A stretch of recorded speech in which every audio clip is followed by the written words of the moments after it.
Bismillah, alhamdulillah, assalamu alaikum, peace be upon all of you. So a big part of why consistency is important with kids is because it helps facilitate making things more predictable for them. I've talked before about how kids, they're inherently more insecure than adults. Even a kid who someone would describe as a confident kid. That is pretty much always meant in the context of their interaction with other kids and other young people in their age group. They might be confident in that context, but there's plenty of other contexts where they're not going to be confident, and relative to adults, kids are pretty much always more insecure and more unsure just because they've learned less and have experienced less, so they know less.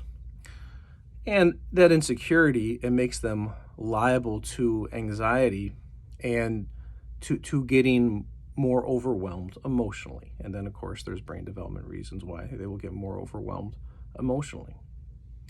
So making things predictable for them in micro and macro ways, or in big and small ways, is a way in which you start to build the habit within them and the habit of mind within them that they are successful with being responsible, that they're successful with fulfilling responsibilities and expectations, and building the habit of mind that they want to be successful with responsibility and expectations. And building that type of habit of mind from a young age is key to making them feel, when they are adolescents, a sense of empowerment from making responsible decisions versus giving into peer pressure, which was ultimately rooted in a need for seeking validation from their peers.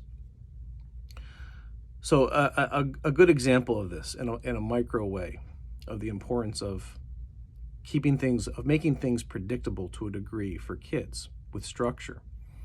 A lot of parents, they struggle with transitioning their kid from one thing to the next, especially transitioning kids from doing a preferred activity or something that they find to be fun or are enjoying doing to just leaving it in general and to doing something else.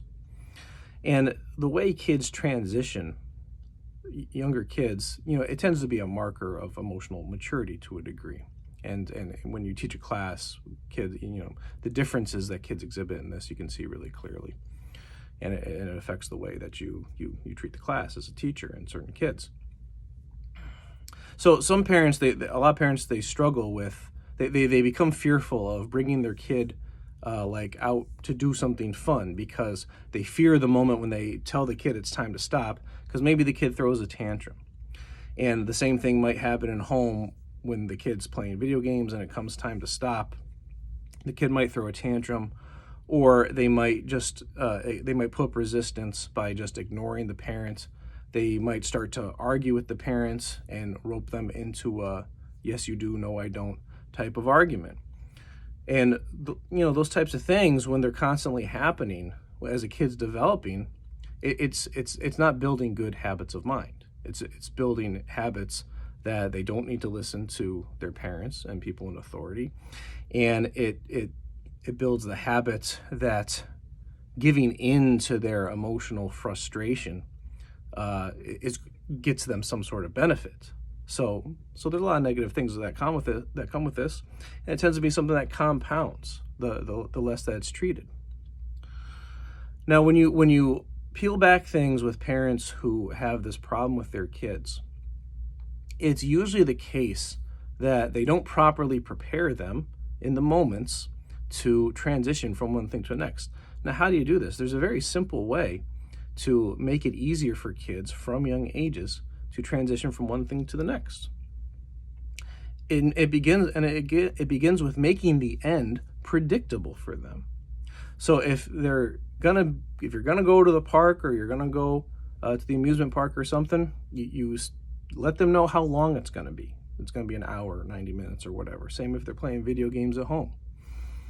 And then you let them know throughout it how much time is left. You can start at like 15 minutes. You tell them, Junior, we got 15 minutes left until we're going to be done. And then you can tell them at 10 minutes, 5 minutes, and 1 minute the same thing.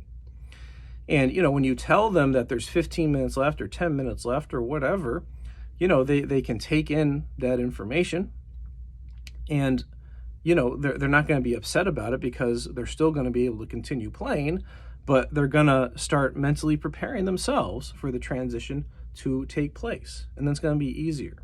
And the more you've done this from a young age, the easier it becomes later on for them to make harder transitions within the moment, and they don't get the habit of building up this resistance.